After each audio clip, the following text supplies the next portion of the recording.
We are going back to back on y'all because this just couldn't wait, couldn't let up. Well, it waited long enough. It waited long enough. Oh no, we're not talking about the video game podcast. This is a prequel to that. Yes, we want to make that very clear. Yes, prequel. That we figured that this game was important enough to speak about on its own without including it with our video game podcast. So, without further ado, what is good, everyone? It is the Brown Steve Jobs, Mr. Steve Austin, a.k.a. Look Upon My Works, All Ye Mighty, and Despair. I am Ozzy Mandius here, joined only by...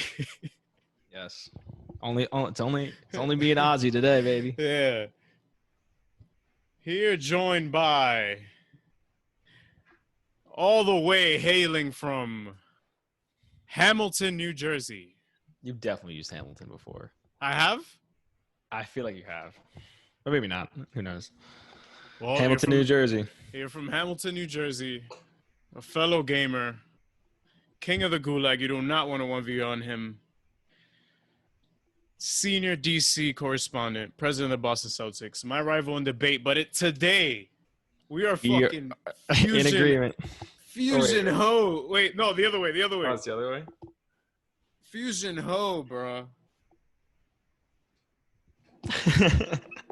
My guy Zoom is here with us today. Yeah. And you are chilling with villains in the prequel. Just want to make that clear. The prequel. Yes, to the video game podcast. Prequel to the video game podcast. And if you don't know by now, this is De Lo Mío de Verdad. My guy Ellie from The Last of Us Part 2. And I just finished playing it on Tuesday night. Oh, wow. When did you finish? The weekend of? No, I finished like the Monday or Tuesday after that weekend. So it was like within 5 days. Yeah. What took Zoom 5 days took me 3 weeks. Right. And but you were playing with your girlfriend, right? So whenever you saw her. I savored every minute of it, to say the least. I think something that needs to be said is how we decided to do this because, we saw, or at least I saw, I know you were staying away from like internet shit about this because there was a whole bunch of leaks and yeah. But the reason why I was like, I think we should do a podcast about this is because I think it was just like I saw so much hate for it. I was like, everybody was talking about how bad it was and how terrible it is. And like, I was playing it and I was waiting for it, because I saw people complaining about it a little bit before I'd even played it. So I was like, okay, whatever. And then I played it and I was like, okay, it's still pretty good, because from I played The Last of Us, the first one, really, really late. I played it like a month before I played it in June. Of this year? Yeah. July. Yeah. Okay. Or not July. Yeah. June. No, May. June. May. Oh, in May. Okay. So I think, you did not. Yeah, because it came out June June 19th. Yeah. The month before it came out, so May. Okay. Yeah. So I finally beat it in May, and I was like, "This game is pretty good." I see why everybody's like, "Oh, wow!" Yeah. So you actually that's an interesting point to make that you caught on late in the game, Badly. 7 years after the game had been out already. Yeah. And then the remastered version has only been out for 6 years because it came out a year after. Right. Which is also another thing we'll get into about it being the one of the last big games in the lifespan of a console before next gen, but it has next gen graphics, which is something that baffled me when I played it on my PS3 7 years ago. I played it the remastered version. Yeah. So I played the remastered version, and I was like thinking about not even playing, but then like a friend of mine was like, he played it like the month or two before. Who, Mike? Lino? No, Jose. Oh. And he was like, dude, you gotta play this game. And I was like, all right, fine. So I played it. And I was like, yeah, this is pretty good. so I loved it. And then when I started playing Last of Us 2, I was like, man, like, what is everyone talking about? I'm like, it must be something towards the end. It must be how they ended it, and like, so. Oh, spoiler warning, by the way, guys. Spoiler warning. Yes. I'm not gonna. We can talk about the ending later, actually, but So I was just kind of waiting for it, but it honestly, it never came. It never came to a moment where I was like, ugh. Like I loved every second of playing this game. And I think I'm going to say something now, which I will elaborate on later, so then you could speak. Yeah. I said this to you yesterday, or whenever you beat it, I think. Mm-hmm.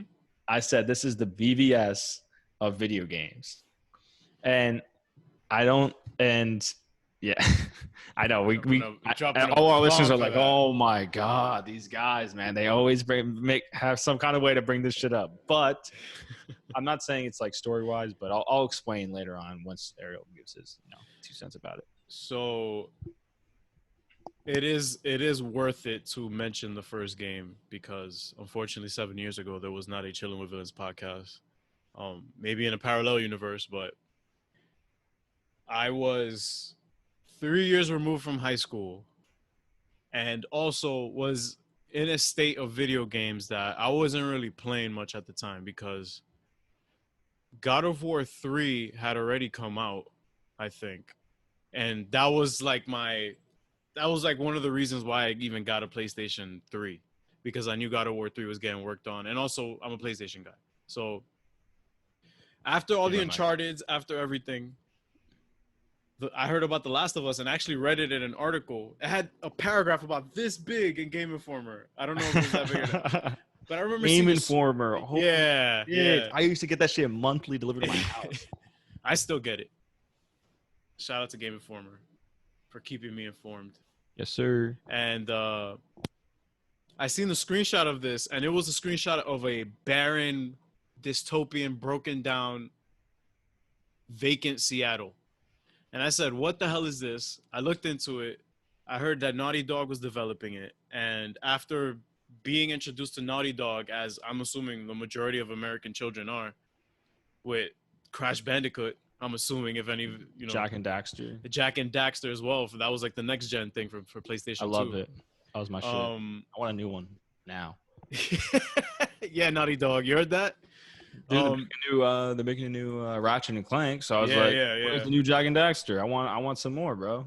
And yeah, Naughty Dog. I heard that they were working on The Last of Us, and I also experienced the Uncharted series. That we could do a whole pod about that. How great that shit is. I played the first one and I beat it. I'm still in the middle of the second one because I just got. It's like, yo, let me just tell you right now, bro. The second one is the Dark Knight out of that trilogy. I liked the first one. It was just a little bit predictable and whatever. Yeah. Like it just felt like I was just kind of just doing shit. You know what I mean? It just it's not like it was a bad game. It kept me interested. It just had the simple action game tropes. Yeah, exactly. Yeah. That's what it is. It was just simple, and I get for its time. That's probably what it was. So I have to get through. So I'm in the middle of the second one. I just haven't had the real urge to play it just because I've been playing Warzone so fucking much, but. I would have been using this time to play it, but I left my PS4 at home. So, damn. Well, even though I said that he was in Hamilton, New Jersey, in spirit he's there. But yeah, I played part 1. I was utterly amazed by it so much that I played it. I think I beat this game 4 times, and I'm on my 5th playthrough right now for the remastered version, and I'm playing it on Grounded for the 3rd time. And yeah. This is a game that is written like a movie, plays out like a movie, acted like a movie, written like a film. It's all across the board. It is quality. And The Last of Us Part 2 is, to me, a masterpiece. I agree. No question about it. It is on that Red Dead Redemption 2 level of sequels of sequels, Halo 2, Gears of War 2.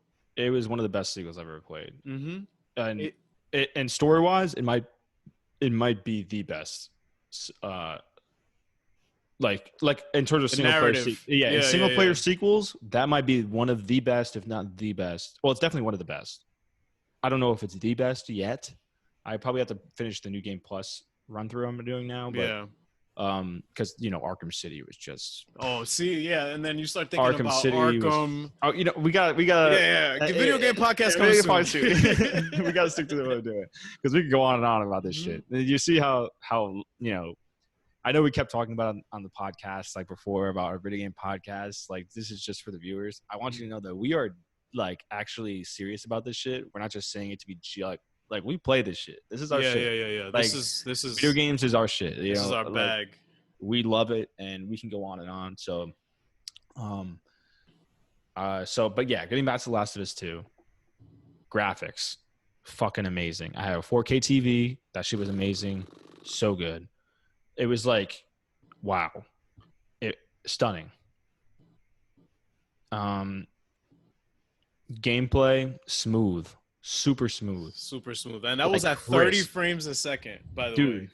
I was chilling, dude. It wasn't like there wasn't really any moments where I was like, "Oh, don't do that." You know what I mean? Mm-hmm. Like, it's like I didn't tell you to do that. So so you didn't really run into any glitches or no, not glitches. Like how like sometimes it's like a delay almost, or your movement's just not fluid. Yeah. And like it's like in some certain aspects you need fluid movement so you don't get spotted by a zombie or by a person.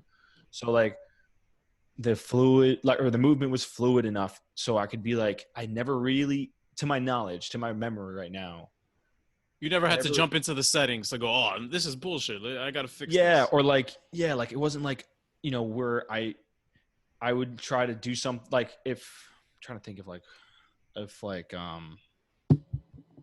mantling a piece of cover. I didn't mean to mantle that. Why am I mantling this? Okay. Like even if my finger slipped, everything was just perfect. Honestly, yeah, it was it was so good. You can tell when something's been worked on for years. Right. Exactly. And they put their fucking time into this shit. And their heart. Yeah, absolutely. Blood, sweat, tears, all of that. Like so good. So now we can talk about the story. Oh yes. I didn't go into the story a lot in my review because I just wanted to save it for this. Yeah, right. I mean, it gets a 10 out of 10 from both of us. 10. We got to figure out our rating system, but is it 10? It's a 10. It's a 10, bro. Yeah, it's a 10, bro. It's a 10, bro. Well, let's get into the story that was so widely hated for no reason. Yes. So, you start out in the beginning. Actually, I didn't. One thing I didn't do was I didn't play that extended DLC for The Last of Us Part 1. Oh, and I assume that's where Ellie gets bit. Okay, but her girlfriend in that or whatever, like Kat, she gets introduced. I assume in that. Well, the thing is because they mentioned her in the beginning, so I was like, I assumed it was from that. She mentions it briefly. She mentions it briefly during the regular campaign. Right, but we're not supposed to know who that is, or no. The thing is that the callbacks are weird because it was so long ago that it's just that specific character you're not gonna really remember. You just know Ellie for Ellie. You don't really know that her girlfriend at the time. She was in the first game? No, she wasn't in. She was in the DLC, and you were. She wasn't in the DLC. Yeah, okay. You spent the entire. The DLC is basically how she gets bit. Okay. Yeah. Without spoiling anything else, but yeah, it's a. That's what you're. But yeah, it's the DLC was just as good as the game, like the main game. Oh yeah, no, it felt like a 4-hour post-credit scene. Or to be brief, yeah. Honestly, I don't even know why I didn't play it. It was just like I as soon as I beat it, I was like, okay, I finished it. I'm ready for the next one now. I forgot to even go back to the main menu so I probably I was ready to go. I was like, all right, cool, done, got it. And I probably just I installed it right as soon as I beat it. Yeah. I was like, okay, I just got to make room for the download. Yeah. The Last of Us 2. But yeah, sorry, go ahead. But yeah, this story, dude. I remember you telling me, "Oh, did you hear about this?" And I was like, "Wait, what? What did I say? Why?"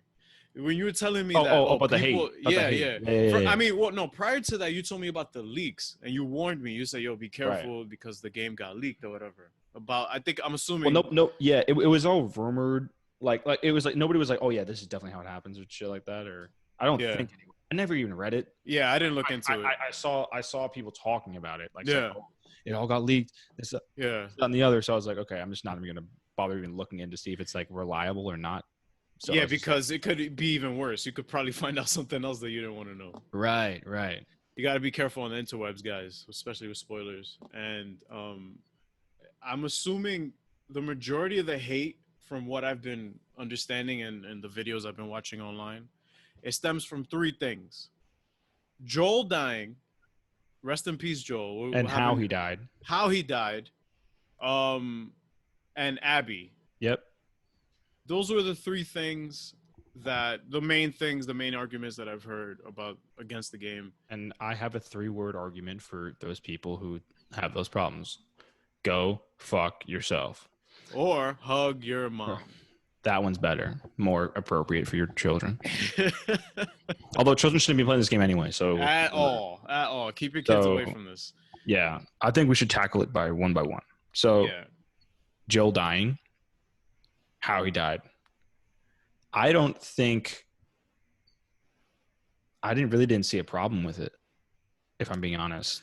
I mean, like, it was heartbreaking, of course. Absolutely. Yeah. Like, so, like, fuck. Like, and you immediately felt that anger. Like, you were like, looking at Ellie's face, dude. Oh no, this bitch Abby about to die. Yeah. She gonna have to die today, tonight. But then, you know, and how he died, you know, with the golf club, you know, like really quick. She didn't really get it. Like he did suffer though. He did suffer though. No. He had half his. I mean, quick up. to Ellie. I mean. Oh, okay. You know, like he was fucked up, no question about it. They tortured him, but like, the thing is, guess what? Shit ain't sweet out here, bro. Like, they're not gonna like 5 seconds to go say, you know, because you know what? You know who didn't get 5 seconds with their father or father-like figure? Abby, before Joel fucking put a bullet in his head. Yep. So you know what? It goes hand in hand. It goes. Like, you know what? You can't. Like Abby, I thought that was such a brilliant thing that they decided to do, is give her backstory. Yep. And we'll get to that later again. Yeah. But like, how he died in that sense, for me, it wasn't something where I was like, it was underwhelming or anything. Like, no, they made that death, even though you didn't really witness the torturing or whatever. You just saw him get shot in the stomach.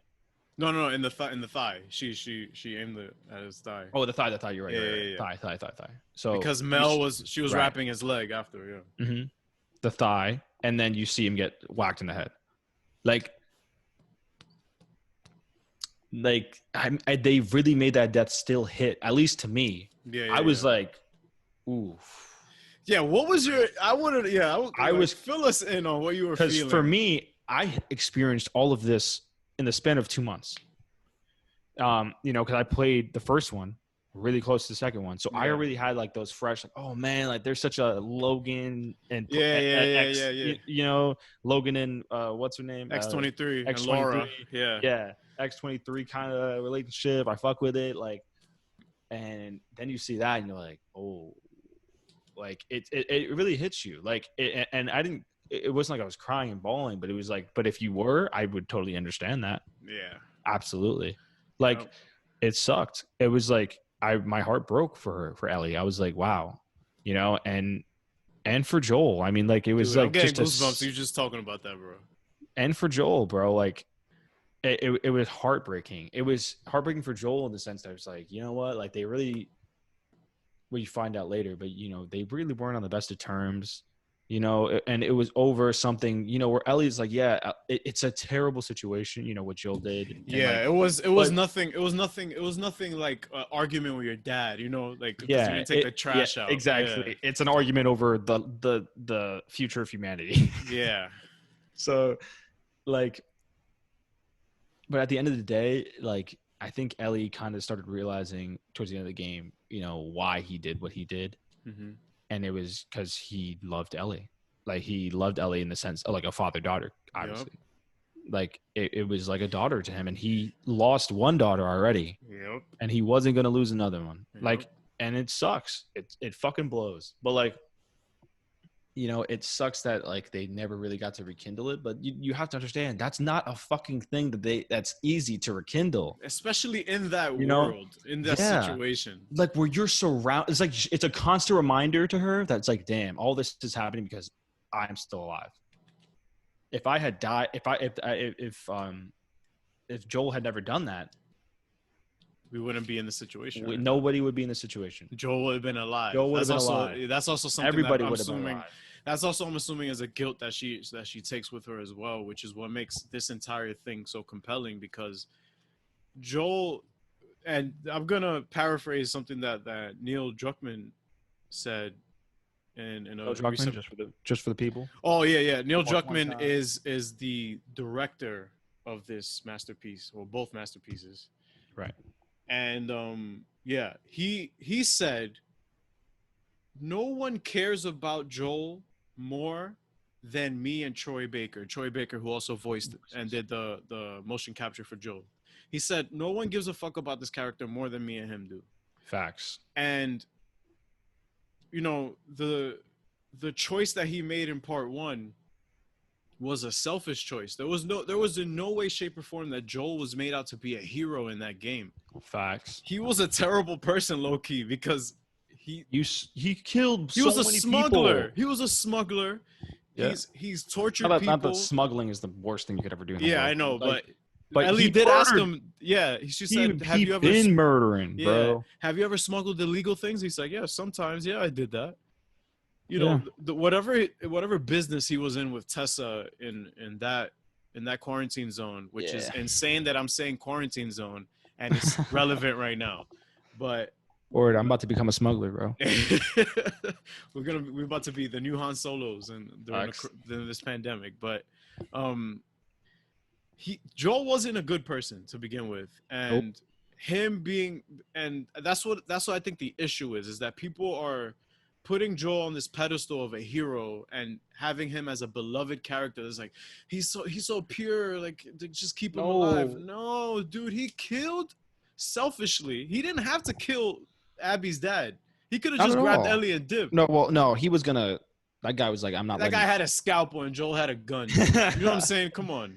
Yeah. I would have shot him in the leg or something. Yeah, like, sorry, dude. Like maybe later. Yeah, but Joel made an extremely selfish decision because he didn't want to go through what he went through with his daughter 20 years prior to that. And also on the flip side, that's a pain that is you can't even fathom. Yeah, we can't fathom. I can't fathom it. Yeah, because I've never lost a daughter or a child. Yeah, but for the people who, I wonder, you know what I've wondered? What? If anybody who played this game, if they had lost a child, how that would have felt. I wonder I would love to hear some input on that. This is the first game. Not that I would love to like hear about their tragedy, of course. Yeah. Terrible, but like, I think that would be so interesting to like. Yeah. Sorry, go ahead. Yeah, this is the first game that had me and my girlfriend crying. Well, I've never seen her cry. First of all, this is the game that I first played with my girlfriend. And I've never like sat down and been like, oh yeah, play this with me. She just said, that looks cool. What is that? And I said, oh, I'll start it from the beginning. Let's do this.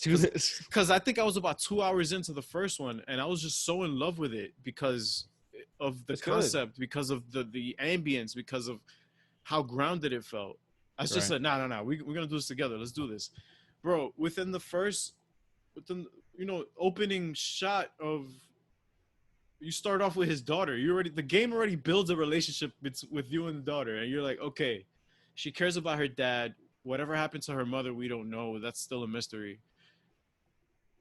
We feel her confusion. We feel her anxiousness, how she's scared and stuff. And then she gets killed. Right in there. And then she gets killed. And just seeing how Joel was reacting and seeing how realistic it looked at the time, at least. Right. Me and my girl were crying. We were like, oh shit, this is crazy. This is real life. Like, this is nuts. And then seeing what Ellie went through, Neil Druckmann said that was a decision that we felt had to be made because of what happened in the first game. Joel thought he was going by easy. Like, he thought, like, nobody in this world, at least he said, gets by easy. You can't do something terrible to people and just move on. Yep. Joel was living a normal life. He was in a settlement that was thriving. Clearly, he made amends with his brother, who he wasn't on good terms with, Tommy. And then his relationship with Ellie was blossoming to a point, but then they had that moment that we'll talk about later, where it crumbled. But he was getting by, and meanwhile, Abby is here suffering. Oh yeah.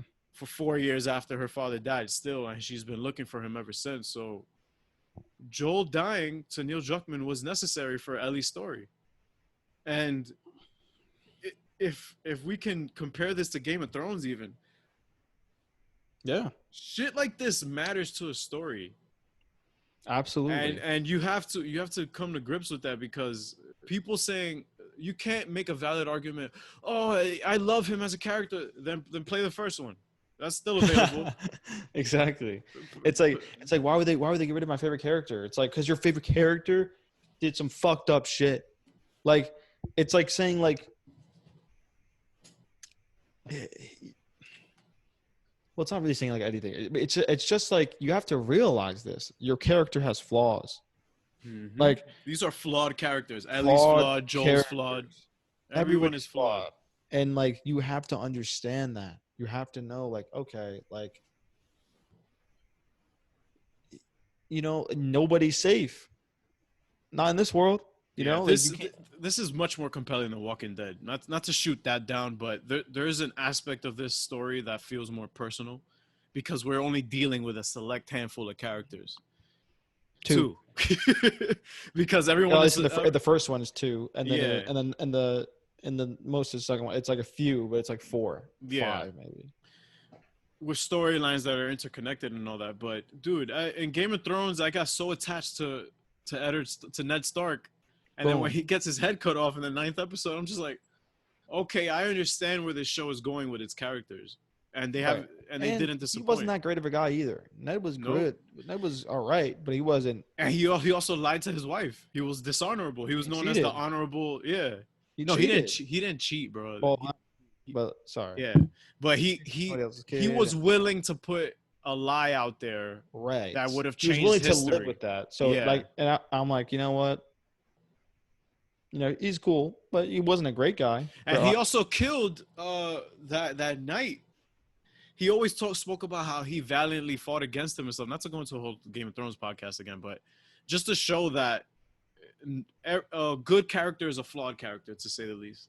Yes. And we mean good as in like one that you care about. Yes. And those are the ones that are compelling. The ones that are perfect are just boring. Yeah. It's like, okay, cool, you're amazing. Great. Next. So in terms of, since we're still on Joel. Yes. If you were to rank video game characters that you sincerely were like, yo, this is my guy, I kind of care about what happens to him, I don't know who else you could put up there. Because Master Chief at one point was that guy for me. Like, I don't want anything to happen to him.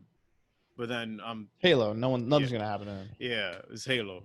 I can't think. Kratos. Yeah, Kratos is in there. I can't think of any other game, dude, that legit with a story, like with a single player kind of linear story like this, that I could think about that. Fine, Nathan Drake to an extent. Dom for me from Gears. Oh, Dom? Yeah, when I played Gears 1, 2, and 3, and then when he died in 3, spoiler.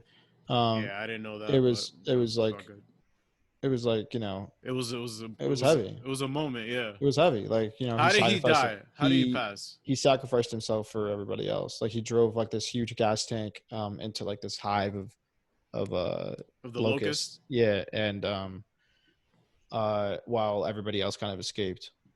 Because they were going to get surrounded, and that was and now in that situation, we're still tying this all to Joel. Could you say that not that Dom was a terrible person, but do you think that it was necessary for that to happen, at least for the story?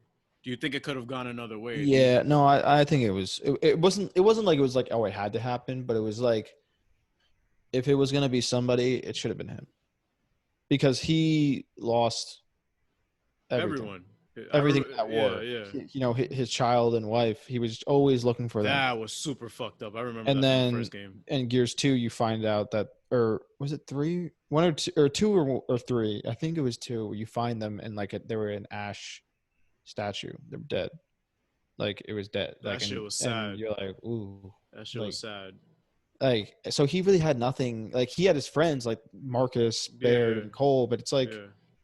it's like you lost so much. You know, Hmm. you lost so much, and you're like, you know what, me and all my friends are gonna die. Nah, I'm gonna sacrifice myself Yeah. so that at least I know and I did my part so they can keep going and win Hmm. and survive the war and he did that. And So in that world, similar to The Last of Us, it's any day can happen. Anything can oh happen yeah, any those day. locusts are fucking merciless. So you have a natural threat in Cordyceps in Last of Us. You Yes. have the threat of human beings, and Yep. then you have the threat of self, which is selfish decisions, which is the decision that Joel made, which trickled down 4 years later that he thought he was getting by.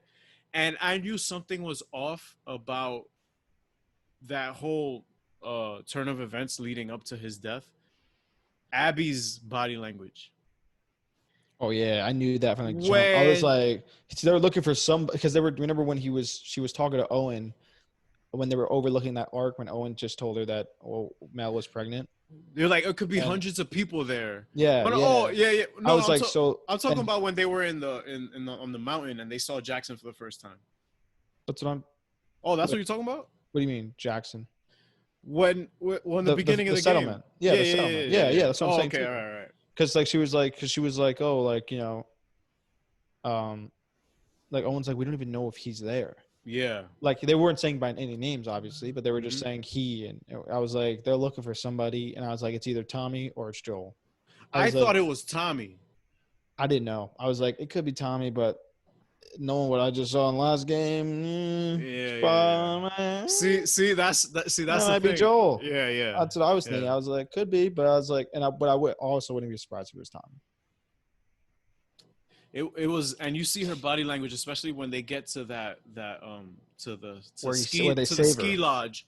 No, I'm talking about to the ski lodge when you first get enclosed, then Tommy has to move the ski lift the ski lift car to the edge of the room so you guys can Yeah, escape. yeah. And That's when Abby's they like save. this. That's when they save her.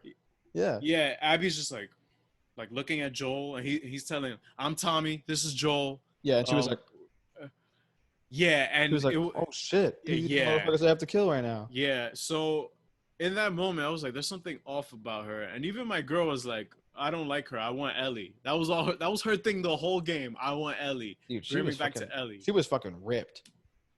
Abby, fucking I jacked. saw some comments about Abby's physique there, and to be honest, if you feel the need to criticize a game not being good or a section of a game not being good because of the make and model of a character, Wait, what?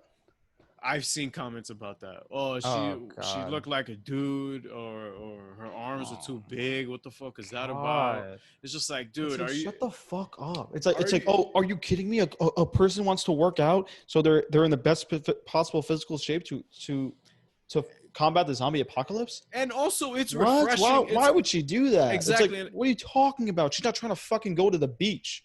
She's trying to fucking survive. Like, And see, and that's that. even if she wanted to look like, even if she wanted to do that shit when there's no zombie apocalypse, So props to what? her. Who the fuck cares? Who Like, people are cares, so dude? stupid, bro. And so It's like shallow too. shallow. That's the Yeah, fucking word. yeah, Shallow. dude. You have a character now that we're being introduced to. That's a fresh character that has a lot to do with the story. That's integral to the story to move forward. Who is clearly combat trained, which we have not experienced because Ellie grew up. Was Yes, not. she grew up in a military boarding school, but it wasn't Especially in the literally ghetto. that. Exactly. She was in a quarantine camp. Like Joel didn't really have combat experience. He just happened to know how to use a gun because he was a gun owner himself. Right. Abby, on the other hand, her fighting style alone, or the punches that she throws, It's like military. exactly. It's her regiment. Trained. Clearly, she was built for this. She's ready for this. Absolutely. So seeing her, how she her body language and just everything leading up to that scene, and how they had that real that moment of congregation where Ellie ends up going to pulls up to the mansion too. That moment, dude. The tears all welled up right here, and I was trying to hold them back because prior to Abby swinging the golf club, I thought she was gonna stop and just tie Ellie up too next to him, and just have a monologue or whatever. And then when Abby went and swung, and you get a quick cut of Joel's head, and then just lifeless, and then you just cut to Ellie's face. It fucking broke my heart, dude. How realistic it looked. Her reaction, God. Her just saying, that's what broke my heart the most was when she said, "Joel, get the fuck up." Yeah. Because it's like, almost stop playing. Yeah, like, it's just like seeing your hero down, like the guy that you look up to, your father figure. Is just like, stop, like you can do this, like get up, like don't leave me. Oh God, my heart, dude. And then hearing hearing Troy Baker actually speak about, I'll give you guys some inside scoop of BTS. Troy Baker said that the day that they had to shoot that was the most miserable day on set of the game. I can imagine. Yeah. He said that Ashley Johnson, who voices and motion captures for Ellie, said about her, he said that she's gone through some shit in her life. So this was a scene that kind of hit home. That kind of hit home for her. And the crazy part, the ironic part of this is that during takes, I went to a place in my mind to kind of resonate and relate to Ellie, to get in that moment with her. And everyone kept checking on me because I love Joel. This is Troy Baker speaking. Everyone kept checking on me because I love the character Joel so much. And he said nobody was checking on Ashley. He said nobody, and then Troy Baker started choking up, like talking about it and stuff. And Ashley too, she was choking up on the podcast as well. I was just like, bro, like these people give a shit about this, and that's what makes it that much more enjoyable. And absolutely. And just seeing how Ellie's face just said it all. It kind of just told the story there. It's just like, all right, she's gonna be. And then this is gonna be too, where it's like where the noise was kind of like it just started slowly turning to white noise, and you're like, oh fuck. Like you get that sense that also the game throws you for a loop and makes you think this is a revenge story. You think, oh, I'm killing Abby. I can't wait to kill her.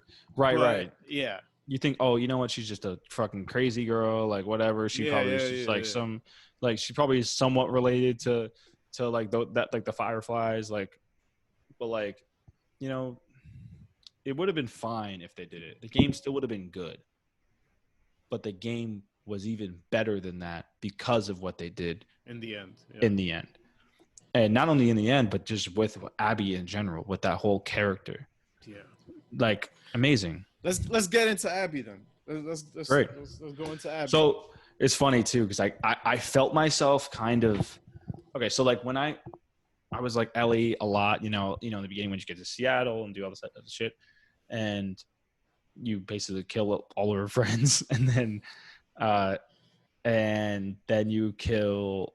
Or then you're in the theater, and then you're like, okay, basically Abby's the next one. We're gonna get her in the morning. Let's go, like whatever. Yeah. You're still thinking revenge story, And I had gotten to that point, and I was like, this is cool and all, but the game's about to end.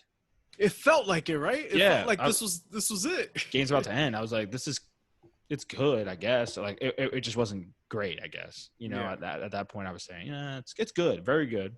Mm-hmm.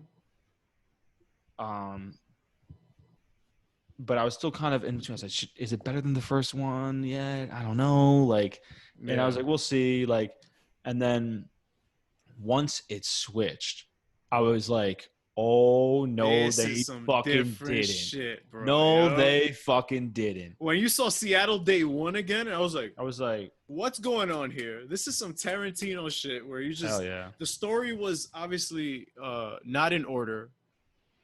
Yeah, no. But it helped break up break up the constant violence. To be honest. So help me out with this. It What's was up? It's we Ellie played. first. It's Ellie. It's Is it? Ellie. It's well when we start out, it's Joel, Ellie, Abby, Ellie, Seattle Day One, Abby again.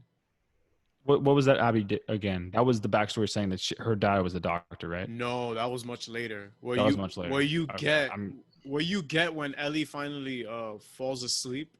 No, when Dina falls asleep because we found out that she's pregnant. Right. In the theater, and then Ellie just goes off to the back of the theater and just falls asleep as well. We cut to Seattle Day One again. With no, we cut to 4 months earlier or something like that with Abby. Right. Okay. We cut to 4 months earlier. Yep. Yeah. Everyone's younger. They look different and stuff. Right. We're introduced to these characters that we were already introduced with, and that's where the game took a turning point. I was like, okay, I have never been in a situation where I am literally, you're forced, because if you want to keep playing, you have to play as Abby. I love Joel, everything he brought to the game, and now I have to play as his murderer.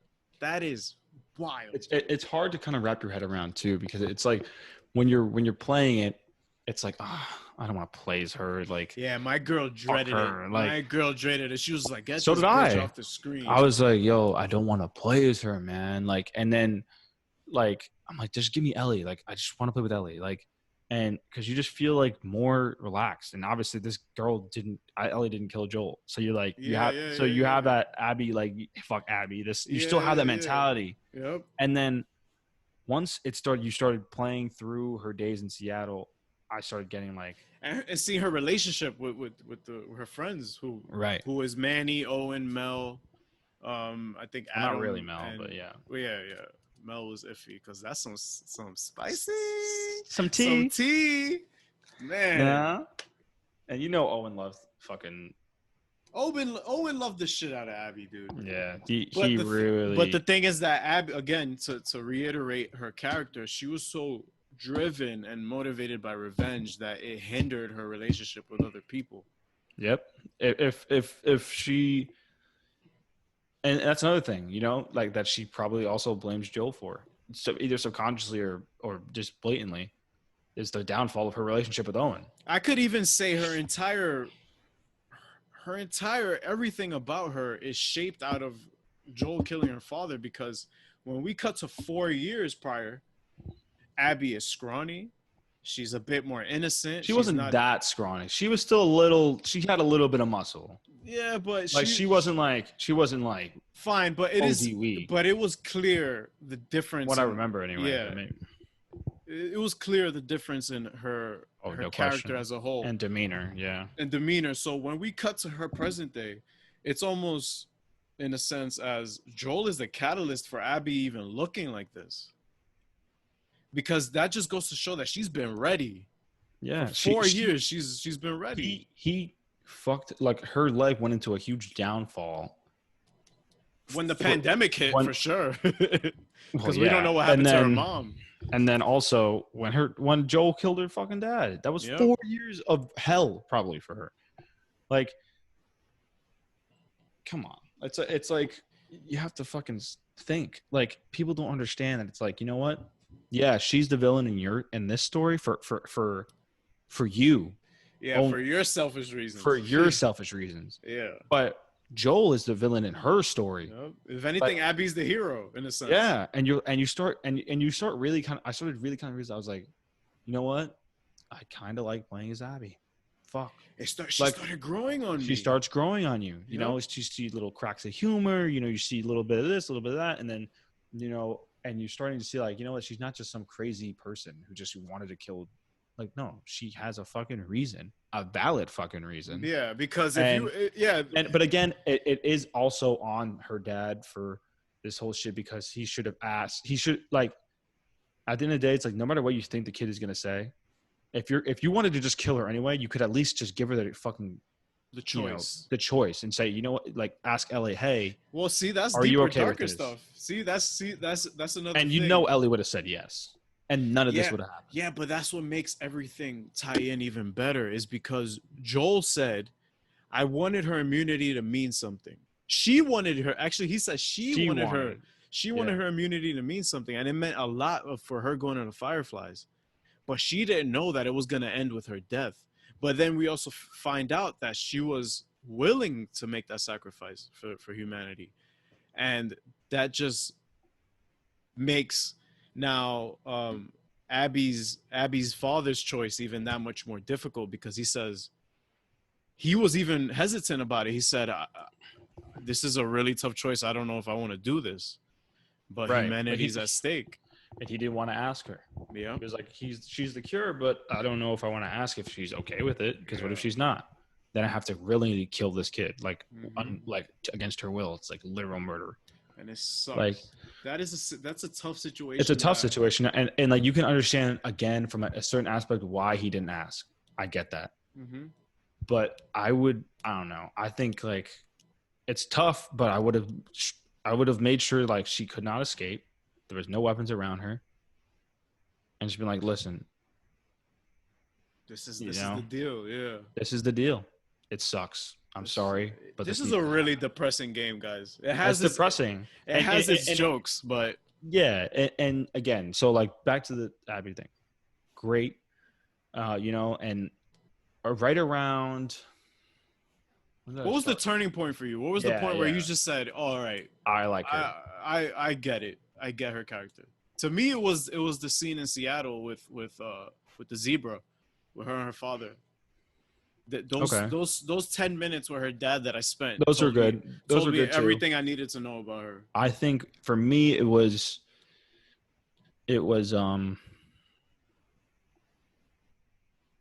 right when Mel was like giving her shit. And I was okay. When she said when she was like, "You're a terrible person," when she said that to her. That was in the aquarium. That was literally not the aquarium. It was like there was another point where I thought she was giving her attitude. Oh, when they were going out on patrol? Maybe. I think that's what it was or something. And I was like, who's this bitch talking to? And I was like, oh. He was defending her. Yeah. I was like, who is she? I was like, what the fuck? I was like, wait. You talking about am I defending Abby? I was like, what the hell's going on? I was like, and then I just kind of I rolled with it. I was like, you know what? Whatever. And it was cool. And I loved how they gave them both kind of a little bit of different weapons. Yes. You get a feel for it, and it's kind of different upgrades. Cool. Yeah, different upgrades. Yep. And I just really liked what they did with her story. And like when she met the what are those groups? What's that group? Oh, the Seraphites. When Seraphites. When they met Lev and damn the sister. Girl. His sister. I forgot his sister's name. Fuck. Mel? No, Mel is the pregnant girl. Intern. Let me look it up.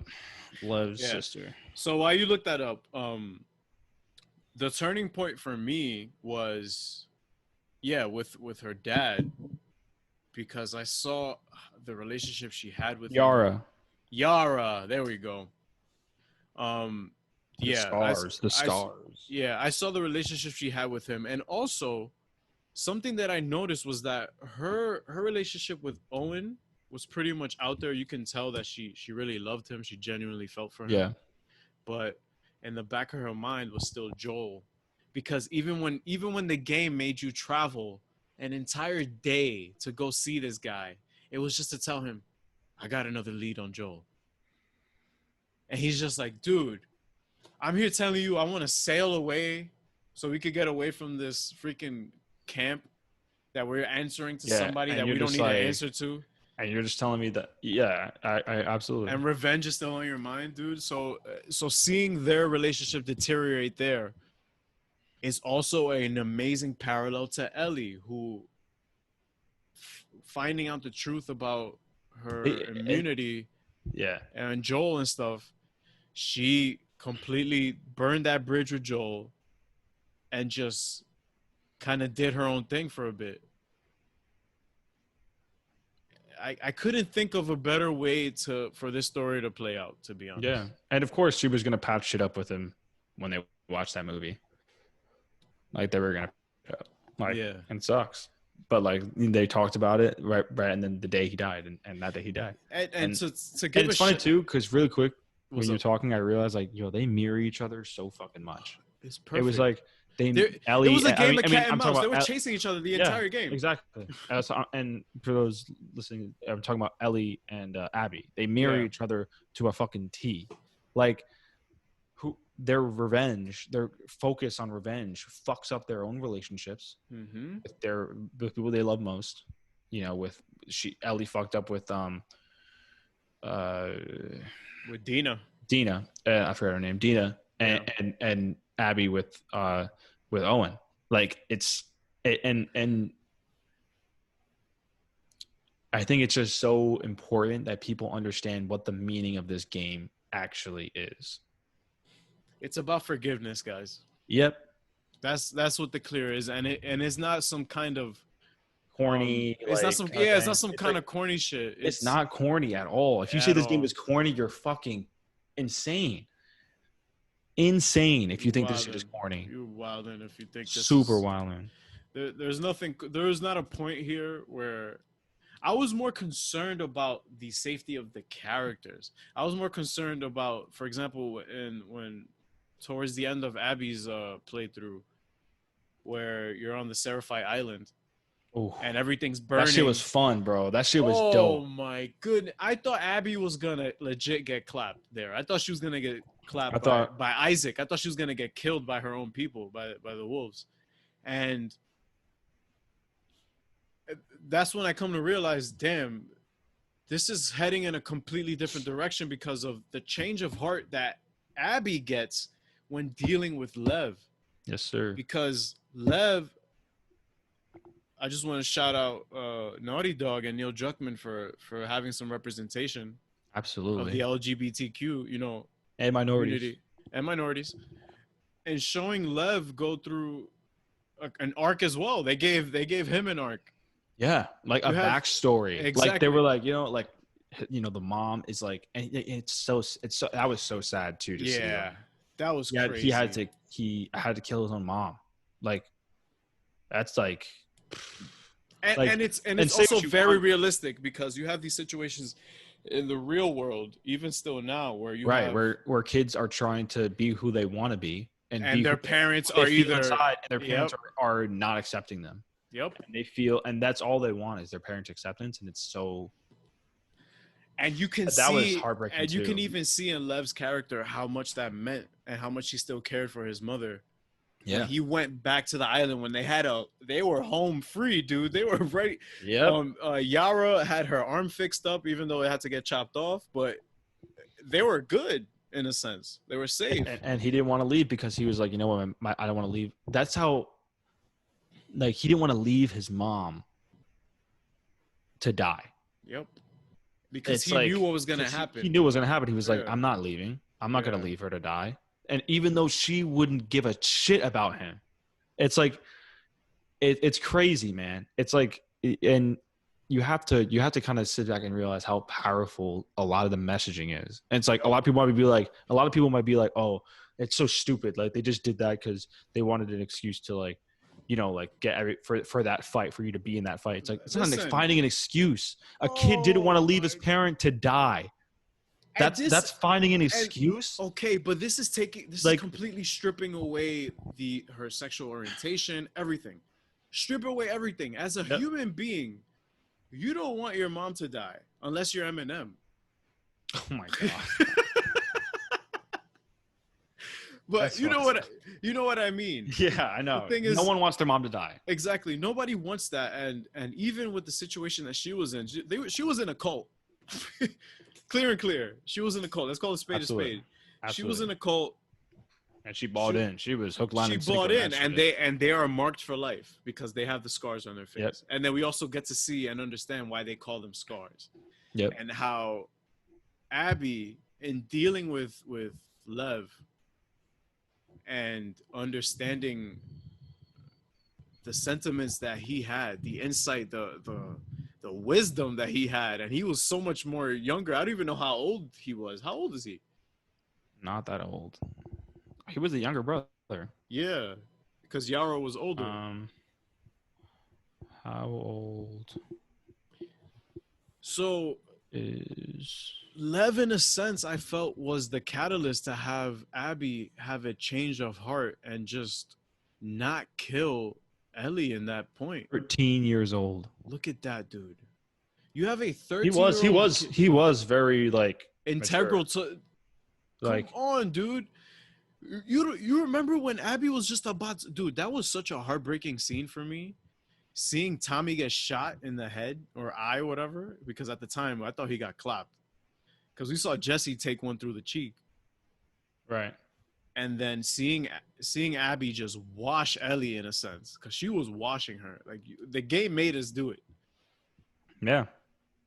Just seeing, and also it broke my heart to just see Ellie going, oh, like trying her best to just get out of that situation, because at the end of the day, we also have to understand that these characters are just simply trying to survive.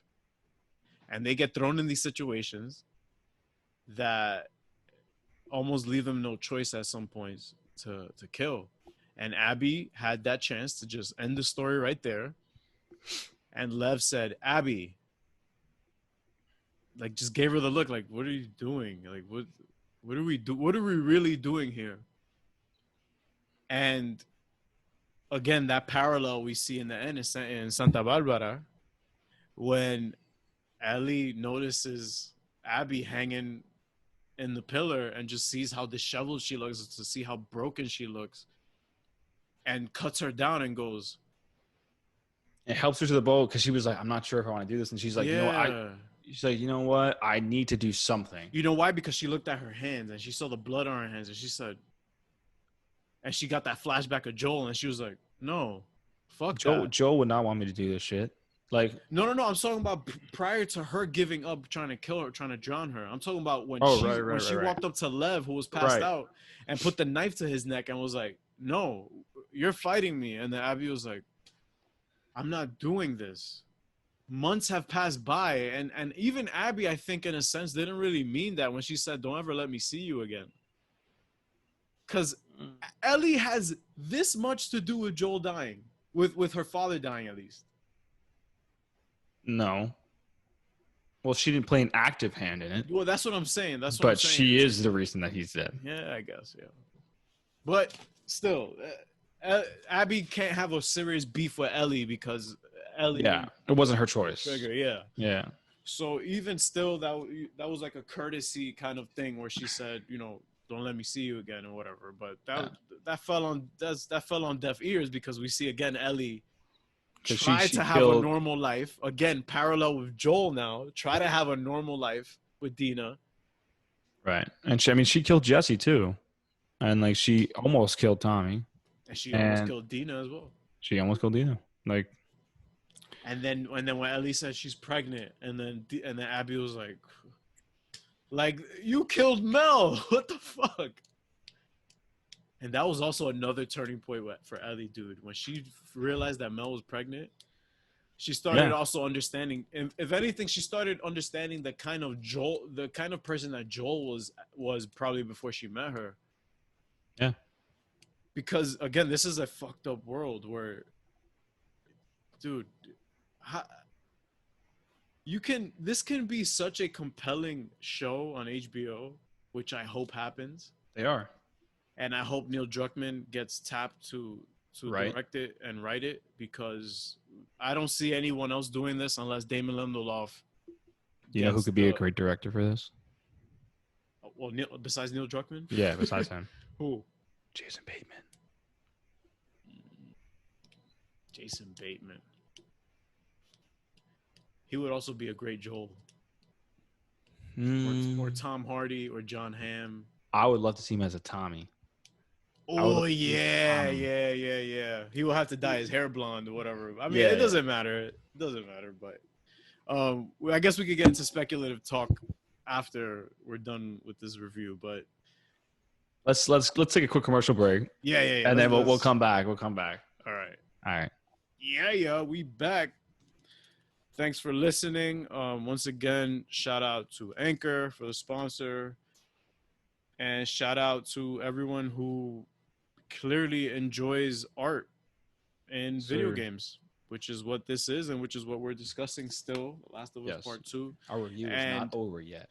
I'm gonna get into something that just again hit home for me about Ellie, and it's that I don't know if you remember. I mean, you should because this was only 2 months ago. But Okay. when she met Henry and his brother in early in the game, when Joel and Ellie ran into the brother and the dude and his brother that they met in Boston when they're trying to escape, when they're trying to get away from the soldiers or whatever. Oh, you mean the first one? Yeah, in the first game. Yeah. Okay. Yes. Okay. Like little brother. Sam. His name is Sam. His name is Sam. Okay. It's so ironic because there are three things that pay off in terms of writing, which is why this game is just amazing to me. Sam and Ellie have a conversation in the room together, and Sam goes, "What are you afraid of?" Ellie goes, "I don't know." And then he's like, "Nah, there has to be something you're afraid of." And then Ellie's like, "What are you afraid of?" And he goes, "Those things out there, man, they scare the shit out of me." And then we find out later that he's bit. The irony, the thing you fear is the thing you become, or Yep. or the situation you dread is the situation you end up in. Ellie tells him, "I'm scared of ending up alone." I'm getting goosebumps talking about this. Her path to revenge. Talk your shit, dude. Drop a bomb for that, bro. Drop a fucking bomb. Her path to revenge in The Last of Us 2 strains her relationship with Dina, who warns her, "I'm not doing this again." Yeah. We got lucky with this life, that we got a chance here to just live out our lives here and chill out and be safe to an happy. extent, be safe and happy. And Ellie still chooses Focus. revenge She was over that. focused on it, like she didn't truly understand why they were out there. Yep. Dina did, Dina did. and she did not. And like, Ellie didn't. It didn't click for her yet. That's what it was. Didn't click. Yep. She needed to be there. She needed to like actually have it in the moment where she was like, I can kill her right now.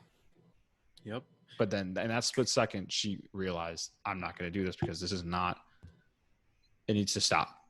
Because if I kill her, someone who cared about her will come and kill me. Yep. And then it's just a never ending cycle. Exactly. Shit, you know? So you get Ellie who you come back 2 fingers less, which is another thing that hits home. Because she can't play the fucking guitar. First song that Joel teaches her how to play on the guitar, and the song that the game makes you play in the beginning, which I thought was an amazing moment. And the lyrics were just, bro. If I ever were to lose you, I would surely lose myself, dude. Dude. The game makes you play the guitar without those necessary fingers. And I know this because I play guitar myself, and you need your ring and pinky to play these notes, my guy. That's why it sounded so different. That's why it sounded buzzed and muffled and just off. And then we get that beautiful flashback where that we see just a quick shot of when Ellie is trying to drown Abby, and you just see Joel peaceful, smiling because he's looking at Ellie because she came to his porch after everything that's happened prior to that. This game, dude. Masterpiece. This game. And then Ellie just coming home to an empty house on top of that. She has no idea where Dina went. Dina didn't leave a note behind. All she left behind was Ellie's stuff. Yep. And then the only thing that Ellie had, in a sense of, one of the gifts that Joel gave to her, besides the NASA pin, which we'll get into later too, is that guitar that he made for her, in a sense. He made that guitar for her. And dude, this game, bro. She ended up alone, and now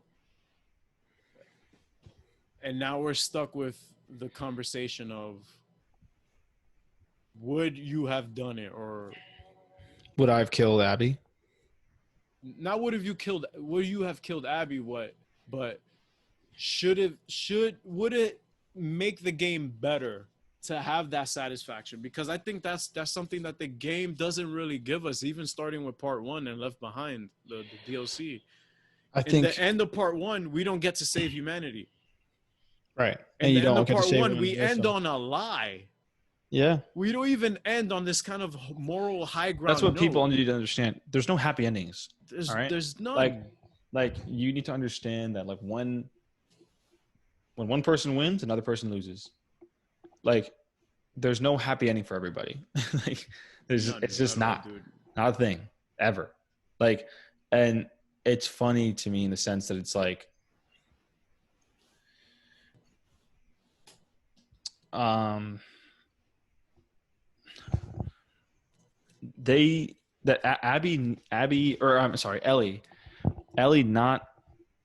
finally figuring out everything, like, and why it's like that whole lesson is a lot more powerful and a lot more impactful than if she just got to kill her at the end. Yeah, because it would have. And I almost prefer it. Exactly, yeah. I almost would have preferred it, and because it would have been weird too if it's like if she did, right? Like let's say she did, right, and then she comes home and the house is still empty. The house would still be empty if she killed her and came home. Guess what? You still didn't win. Yep. Like because you can't go back to what you left. And also, we would feel like I would feel like I wasted my time. I would also feel like I wasted my time. You wasted your fucking time. I played 4 hours as Abby for this. Yeah. And not only that, like Ellie wasted her time. Yep. She wasted her time because you know what? Because the whole point of her saying, I can't just like be happy here. I need to go and kill her. Yeah. Like, and then I'll come back and then I'll be, it's like, come on. It's like, do you know, like, it just shows, you know, like revenge is not, you know, there's a reason the saying is, you know, if you seek revenge, dig 2 graves. Like, there's a fucking reason why that saying is a thing. Or is a dish best served cold.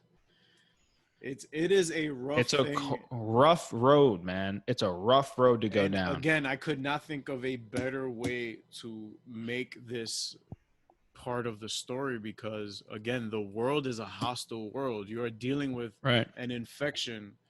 Again, I'll get into the science of all of it later, but you're dealing with something. You're dealing with a natural threat alone.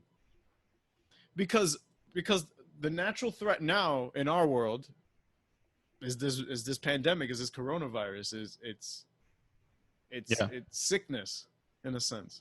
Mm-hmm. The natural threat in The Last of Us are these fucking mindless zombies that only know one thing, and that's to kill.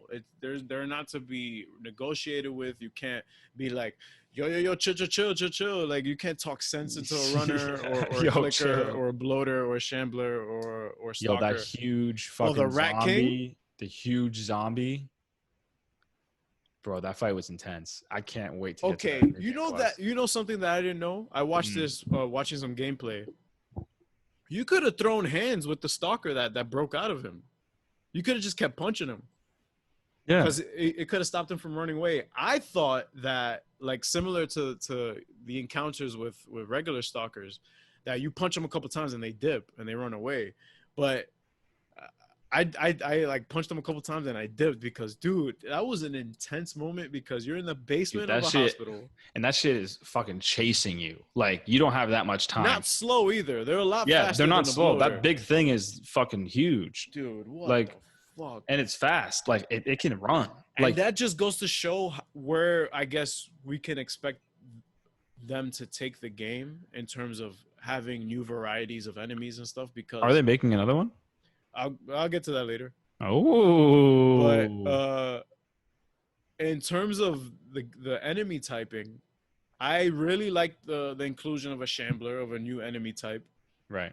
Because it's cool to see what the stage in between a bloater and a clicker, or what happens if the infection festers in a ground zero for 20 years. That's what we get. We get a mindless blob with like 8 arms and legs just chasing after us. That is terrifying, dude. That is, it was an experience, and I think that was one of the high points of the game to me. Absolutely. Is there any other memorable experience you think?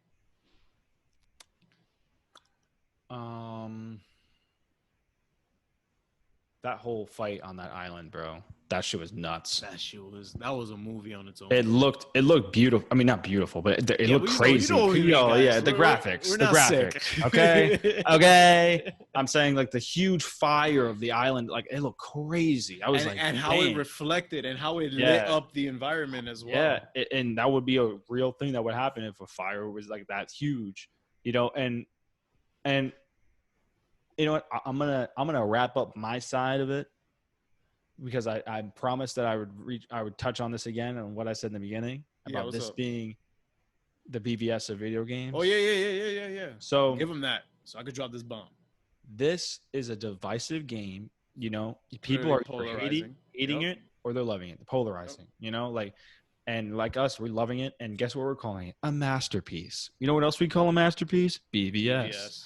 And the reason why they're both masterpieces and why I say that it's not so much obviously like story. It's obviously not off way bias. Different. It's not off bias, fam. It's not off bias either. Like it's off just pure observation because it's trying to teach the audience a lesson in the sense that, hey, maybe you're not so different than the person you claim to hate. And maybe, which, you know, you see that with Batman and Superman with the whole Martha scene. You're not that different. You know, it's not that deep. Yeah.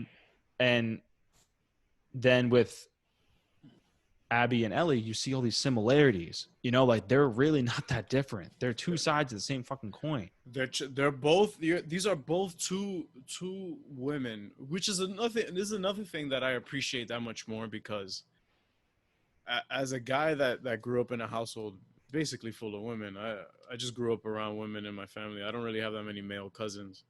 Right. There's a sort of connection that I have to female characters in entertainment or media that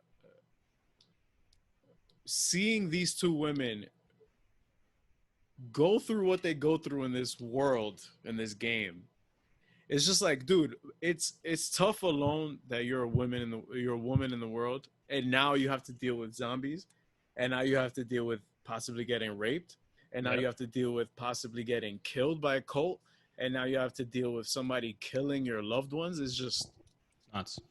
Absolutely nuts. And I have to honestly say, there is not a single video game character that I care more about than Ellie. And I say that because Kratos is my guy, de lo mío, but you're a god. You know what I'm saying? Nathan Drake, de lo mío, super lovable dude, but it's an action game.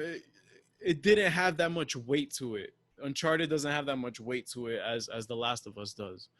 And dude, Ellie, I love you, kid. You're great. You're a good kid. It's just you've been through some terrible shit. Even in part 1, where I don't know if you remember, but that guy that you meet when you play as Ellie for the first time. Oh my god, that fucking guy who wanted to rape her? Yeah.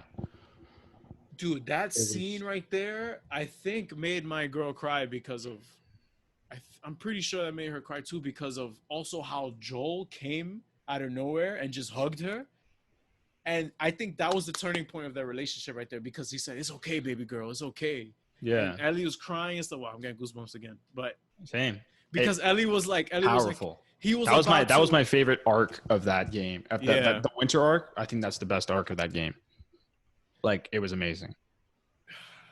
This game. And okay, so back to the whole thing. Like, it's not so much that it's you know, obviously I know that they're different storylines and all that shit, but it's like it's trying to teach you a lesson that you have to kind of sit back and say, kind of put yourself in their shoes. Really, like, not just like, okay, let me dip my toe in. No, and not by literally playing as them either. Yeah, no, just try to think deeper for a second. This is try to look at the game from a different perspective. This is not like any other game you played before. Mm-hmm. I can confidently say that to you. Well, I wouldn't know that. You have to. I have I yet to haven't. play a Okay, game I that they haven't. put us in a villain's shoes though, like that, like to the Right. extent that they did in this game. Right. I have yet to do that. Exactly. That's what I mean. It's like they want you to not only like dip your toe into their shoe, put those shits on and lace them the fuck up. Yep. You know, like, and then you kind of start realizing, you know, when I was playing, I was realizing, you know, even if they kill each other, I don't think that's like It wouldn't have made sense if they were to both stab each other and they just no, let not kill. out. I'm sorry, not kill each other. Like if one was to kill the other, Oh, okay. um, it wasn't gonna be satisfying. At Nothing least for felt me, resolved. Yeah, exactly. nothing felt resolved. Yeah, Exactly. That's Yep. exactly what it is. Nothing felt cool or not cool, but like, you know, resolved is really the best way to I could say. think of a film that made me feel the same way at the end. A film, exactly. A film. BVS. Go ahead. Oh Nothing yeah, I there you feel go. I didn't There feel you the go. resolve of Clark Kent getting stabbed through the heart, sacrificing himself, and Bruce understanding, and finally after 20 years And are still good. being depressed and dealing with bullshit in Gotham, going, yo, I just kind of found my humanity again, and there's still some good left in the world, and we need to be ready for any incoming threat again because Earth just It's lost coming. their best defender. Wow, crossover reference. And that's what I'm saying. It's like it's such a great, and that's why I love this game so much too. Is it really? I just love games that make you think. I love games that are not even, they don't make you think because you can't But make games you that can't drive make a people point. think. Games that drive a point. Games home. that drive a point, and they're not afraid to say, you know what? Let's just go fucking. Let's just do what we want to do. Let's not play it safe. Nope. You know, let's take some risks. And That's they it, took and some that's fucking risks. yep, and that's super important because, well, what risk do you think that they took? Because even Dude, when I want to know how long that conversation was where they decided, let's make Abby a playable character, and not just playable for a couple things, like playable. Okay. Build her out. Neil Druckmann touched on it a bit from what I listened to. He said that her story mattered because Joel killed her dad. No, yeah, but now, I'm not talking about cutscenes though. You know what I'm saying? Yeah. To the extent that where they did this, I want to see. I want to know how long that conversation took. You know what I mean? Like where they were like, okay, let's fucking do because it. that could be That's a huge risk. turnoff. Yeah, that's that could a be risk. A huge turnoff. And they got it. They got the you know, the negative feedback from it for sure, from people who, you know, didn't like it. They didn't like it. And you know, and to those people, you know, all I can say really is like hug your mom. Hug your mom, guys. put your thinking cap on, and fucking play the goddamn game. And on top of that, it's such a dense and heavy narrative that I felt was also still very necessary in this world because it's still compatible. The gameplay changed a bit. It's a bit more fluid. It's a bit more swift. Right. But you still have this overbearing cloud over your head of, oh shit, if it's not Abby that kills Ellie could get completely destroyed by a bloater or clicker or something. You still have all these threats out there, and Neil Druckmann said it was necessary. It had to be a thing because, come on, and also I think Troy Baker mentioned, who plays Joel again. He said that they peeped the comments, they peeped the backlash and stuff, and they said we're gonna keep. He said that's the best part of creatives doing their thing, that they put their foot down and they gave a huge shout out to Sony Interactive Studios. They let them fucking rock. Because Sony also could have been like, I don't know, guys, let's go back and tweak this. Shout out to Sony for truly letting them rock, man. Letting them cook and going, you know what, this narrative has a purpose, and it's gonna be a hell of an experience for anybody playing it, and that's what this shit was, man. Hell yeah. That's what this was. This was truly an experience.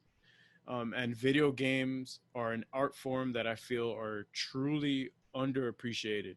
No question about it. Because there are certain games that are out there, like The Last of Us, like God of War, at least the most recent one, that is a bit more narratively Driven. driven, more narrative, yeah, more driven than the first three and the other two prequels that it had. God of War got its shit together 2 years ago with that story. We're following Kratos, who went from being this angry, maniacal, just he was just a crazy dude who just wanted to kill people because he killed his own wife and kid. That's the anger he carried with him, that kind of baggage.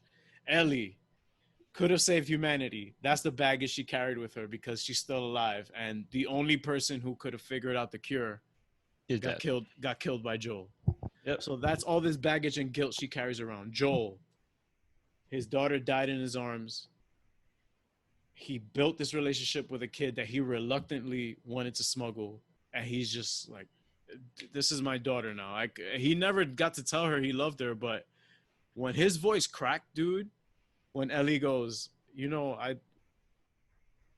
maybe we can kind of work this out and smooth things over and forgive each other. Right. And Joel was like, I'd like that, because he never got to have some sort of resolve or some sort of continuing relationship with a daughter figure, because his daughter died early, man. His daughter died when she was a kid, and Ellie, here comes Ellie, this 14-year-old girl who he didn't give a shit about at one point. Yeah. He was like, I don't care. Yeah, like fuck that. Exactly. Who in the end he ends up basically choosing her over humanity. Wild.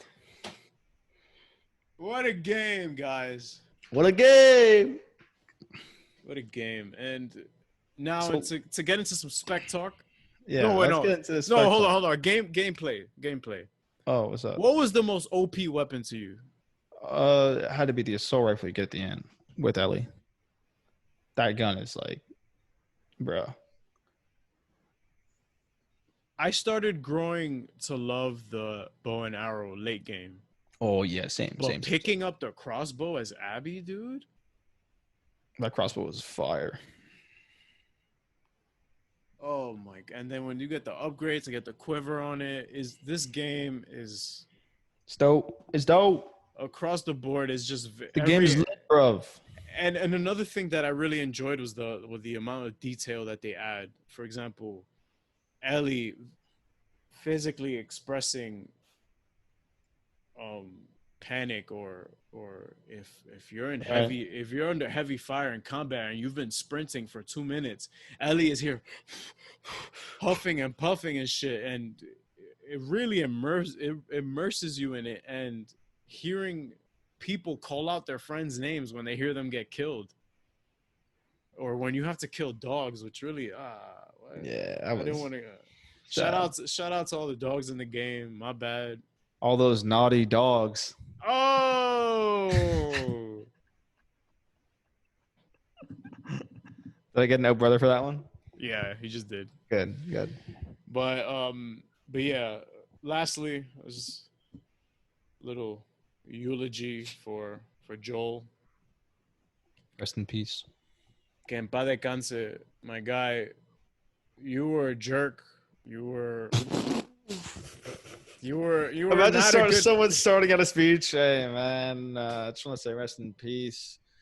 You're a fucking jerk and an asshole. You know. You had done a lot of really bad shit that I actually took part in, considering that I played the first game. But dude, you were Ellie's dad, man. No, you weren't her father, but you were her daddy. Yeah, exactly. You know what I'm saying, and on some fucking Yondu shit, bro. Yep, and it sucks that you died that way, but guess what? It was worth it in the end for the story, and I think you would want Ellie to make that choice that she made in the end. And I just want to thank you, bro, and thank you to Neil Druckmann for writing that and directing that, and thank you to Troy Baker for creating a character that I will always care about, even though he's a murdering psychopath. It's fine. And yeah, that's it. Now let's get into some spec talk. So Neil Druckmann was asked about part 3. If there is or will be a part 3. He said center around Ellie. He said that part 3 he doesn't really have an idea for it yet. But that implies though that it's probably coming. Come on, the way it left off, you have Abby going in a sense. You have Abby and Ellie going their different ways. Ellie's walking away in a corner. I think that Abby is going to see the Fireflies. I think that the Fireflies are trying to band together again, to be honest. Yeah, that's where she's going. Yeah. I think Ellie is going to look for Dina. Sure. And I think that they will cross paths again, because I think that if there's nothing more beautiful than having two characters that were on opposite spectrums who come together, who have so much at odds with each other, have so much hate for each other, or had so much hate for each other, to just come together to defeat a common enemy, which could be any number of whatever faction. You know who it could be? What? What's his name? What was his Tommy? No. Isaac? Isaac, yes. But he got clapped. He did? Yeah, Yara killed him. She shot him in the back. Oh, that's right. She killed him, and then she got the wolves. Oh, so now the wolves are disbanded. Yara, yeah, rest in peace. Rest in peace to Yara. You were a great sister. For real. Stood up for your brother. Hell yeah. And yeah, respect. You went out like a warrior, man. Hell yeah. So, yeah, you have the wolves who are essentially disbanded because everyone is terrified of Isaac, and now since Isaac isn't there anymore, yeah, they could all pretty much do whatever the fuck they want now. Yeah, so Fireflies could be a real thing. I mean, if they come back, I mean, for sure. But in terms of a part 3, Neil is full of shit. You know why? Because a year after part 1 came out, this is a story that Troy Baker told in the podcast. He said, it was Neil and Troy. They were at some event in London, and it was real late in the night, and they were just chilling, hanging out, waiting for an Uber, dude. Okay. No one else around them. Neil goes, this is a year after part 1. Neil goes, yo, I got it. I got the idea for part 2. And this was just pretty much an outline. It wasn't full and through the entire story. That imagine writing an Uber. Imagine that Uber ride. Imagine that Uber driver going, holy shit. He plays. He's like, yo, this shit sounds lit, bro, doesn't it? This shit sounds fucking lit. This shit is lit, isn't it, bro? But man's is fucking lit, yeah. Yo, shout out to our listeners across the pond, all 2% of y'all. But we actually have 2%. I don't know. I'm gonna have to look at the stats on that. But But yeah, Neil had the idea, and I think that not that it's gonna be easy, but this took 6 years to develop. Oh yeah. It's not gonna be for a while. Yeah, so not to be like PS8 or something like that. I mean, we only waited a generation. Yeah. So 2% in the UK. Yeah, look at that. There you go. Shout out to everyone across the pond listening. Oh yeah. And yeah, I think Neil within the next five, I think we'll get part 3. And I think and I think that it will be a. What do you think is going to center around? He actually, Neil said that it might be new IP. He thinks he might completely revamp the series. He said he could just leave Ellie's story as is, like that. That's what I was worried about. I kind of was like, you know what? I think they could just leave it. Yeah. I was like, because both of them learn their lessons. Like, you don't need to it's like it'll just be very. I mean, not to say that they can't do it. I'm not gonna say they can't, because they probably could do a kick-ass job. But if them coming back and then bringing Abby and Ellie together, it's like it will feel a bit. It'll feel strange, heavy-handed, because it will. First of all, them two on the same team is like OP. It's weird. Yeah, it's OP. That's what it is too. Yeah. Nobody's killing them. Yeah, nobody's killing them. They can kill entire factions by themselves. Yeah, so I think that Neil might either have a completely new style of gameplay, maybe a different kind of. I think they should stick to the gameplay and just revamp it. So, Yeah, you know what? just Like, keep we'll making select it some new better. characters. Yeah. Yeah, But, like maybe. Yeah, I mean, I'm not sure what to do, but they could probably figure it out. yeah, well, this isn't a script we're working on exactly. I'm still working on that Green Lantern script. Yeah, up we're to still my working on eyeballs that, and work. guys. Up to my eyeballs and work. Yeah. Imagine. But in terms of some more spec talk, in terms of this HBO rumored show that we I don't might think it's get. rumored. I don't think it's rumored. No? Let me fact check. Troy Baker he's already campaigning for Josh Brolin, aka Cable, aka Dead Thanos. He wants Josh Brolin to play Joel. And I don't know how to feel about that. Who do you want to play Joel? Yeah, HBO's The Last of Us series picks director.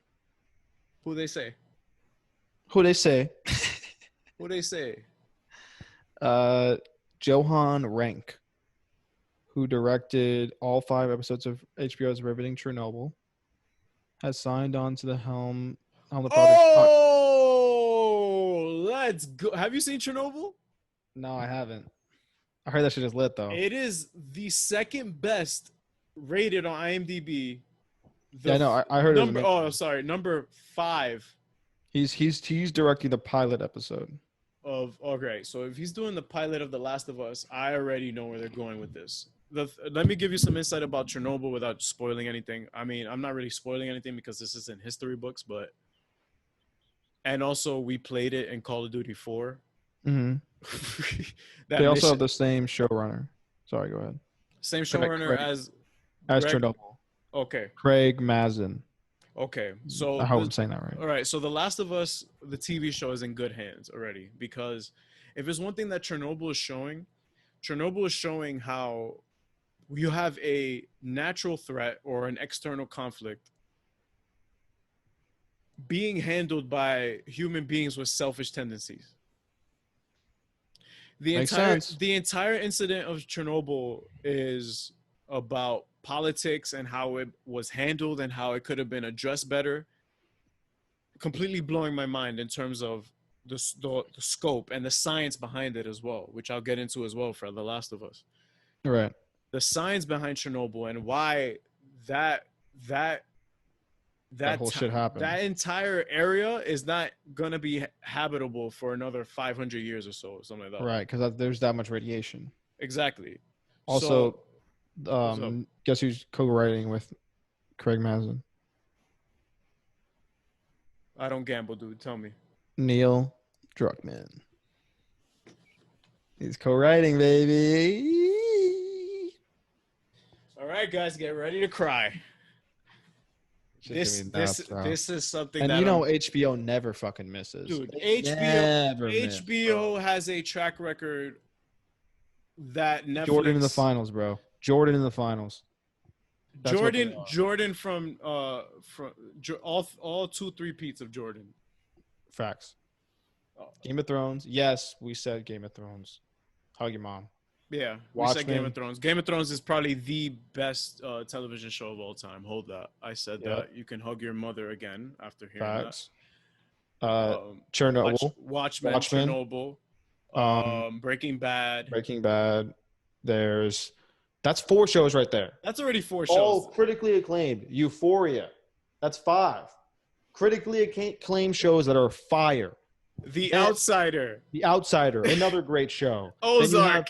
Ozark is Netflix. Oh, sorry. I'm just thinking of TV shows of all time. Right. And then you have that's 6. But that's 6. And that's 6. Westworld. Solid shows. Westworld. 7. Sopranos. Oh, that's 8.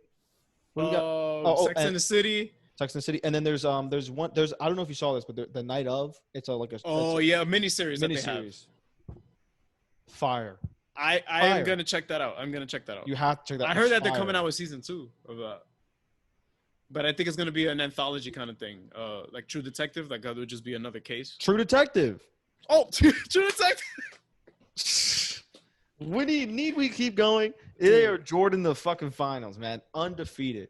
They HBO come out with straight fire all the time. HBO are if anything, to be again statistically correct with this. Even though I'm a Laker fan, HBO are the Celtics of television. Facts. And then Netflix, I guess, are the Lakers, because I could consider them the second best in terms of streaming. Yeah. But yeah. What? So let's do some drafting for this class for this show, man. We might have to involve them in a special round of the CBM draft. You sure? I don't know. I mean, what do you want to do it right now? Yeah, do it right now, because they're not really comic book characters. I mean, the thing about the character of Joel, I think that Troy Baker should get his acting chops off and play him in real life, dude. The character's modeled after him, and he voices Joel him. Baker. Troy Baker. Oh, Troy Baker. I was like, that guy looks really young. Troy Baker also did voice work on Uncharted. He did voice work on a bunch of video games, dude. He doesn't look like him at all, though. It's weird. A little bit. Troy Baker. I see it a little bit. Yeah, actually, Troy Baker voiced Jason Todd in Arkham Knight.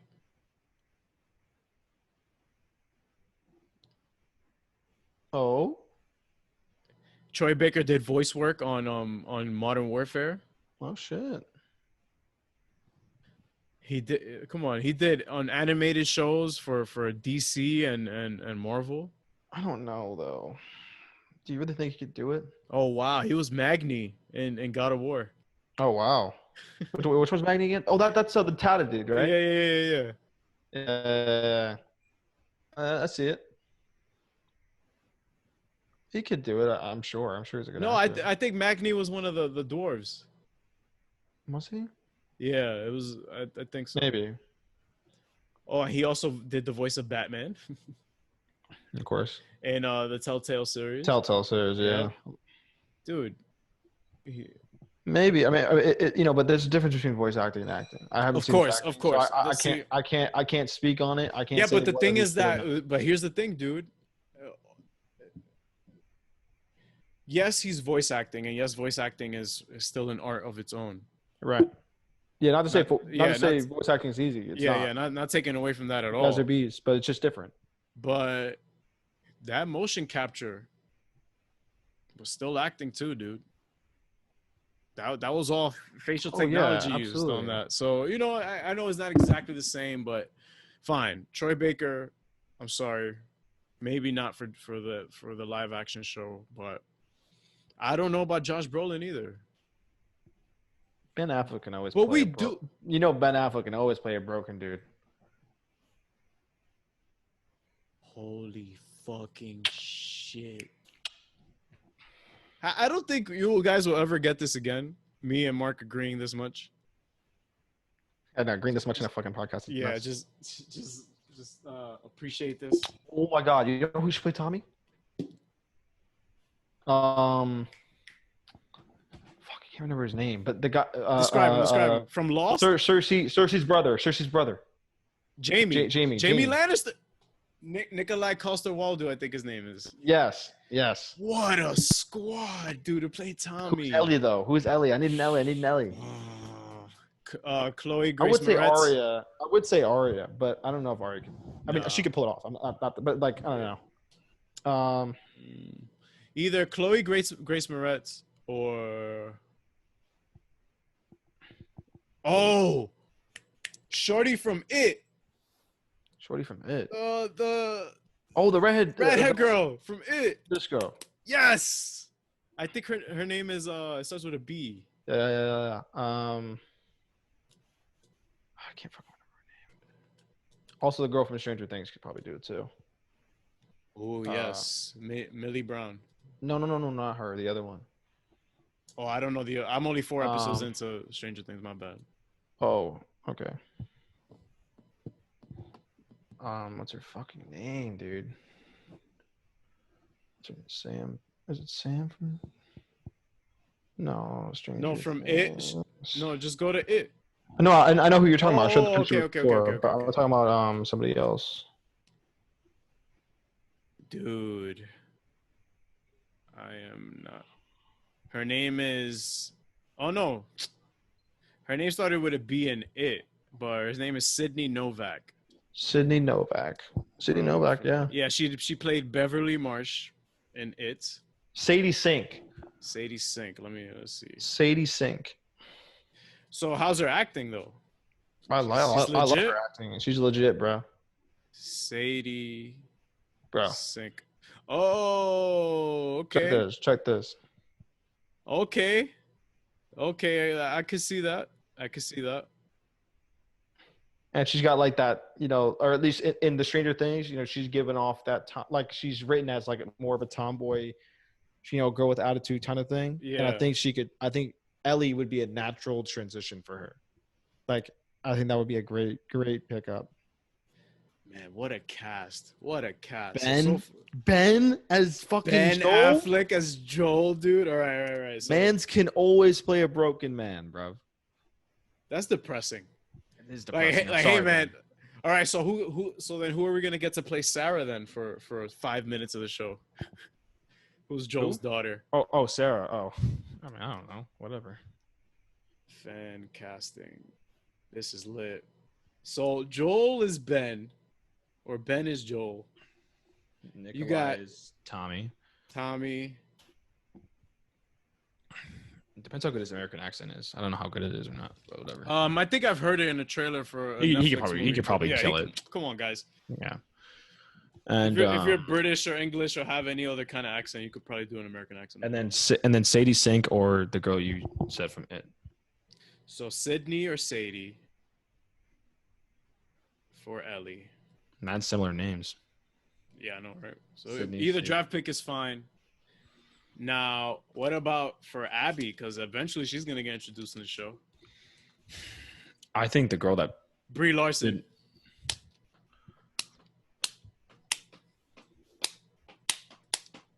Have you seen Shorty's arms, bro? Yeah, Brie Larson as Abby.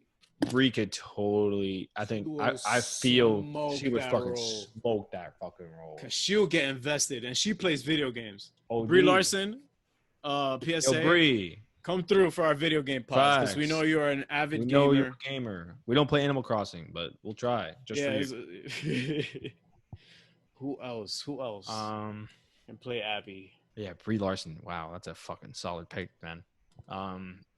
Who else can play Abby? And that's crazy because eventually Ben Affleck is gonna get smoked in the show. Abby, The Last of Us. Yo, Brie as Abby, dude.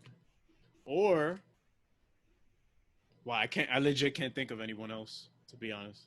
Nah, that's a dude. Amazing pick. I can't think of anyone else. At all. No one's really done fan casting for her because I guess the people that really don't like her. Guys, come on. Come on, internet. Someone's got to have done a fan cast for her. Come on. Jesus Christ. Come on. I feel like the girl. Honestly, I feel like the one who did the mocap for her. Who did the motion capture for her? What's her name? Yeah, we gotta find. I know who did the voice acting. Who did the voice acting for Abby? I just want to give her a shout. Something. Voice. Yeah, we gotta do that too because Laura Bailey. Yeah, Laura Bailey. Laura Bailey, thank you for your contribution to this game. Shout out to you. Who played also the voice of Mary Jane in the Spider-Man game most recently. So I thought she was also in Gears 5 as Kate Diaz, by the way, Mark. Oh, okay. Played Gwen Stacy in the Spider-Man show on Disney XD.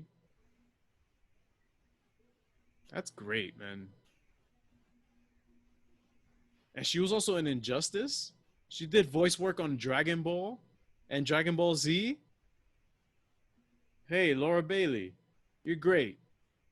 Fantastic.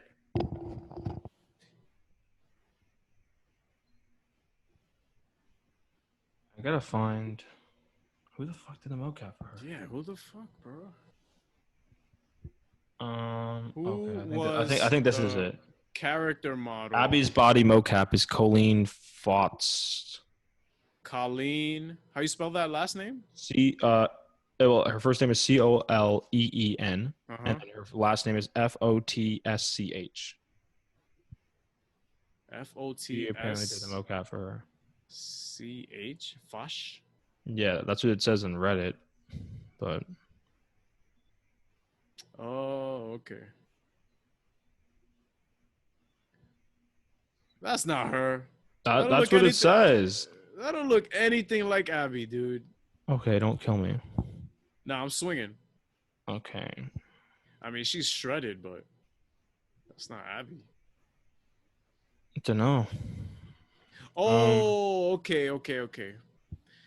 The Last of Us 2 lead character's body modeled after Colleen Fosh. It's not exactly. Oh, okay.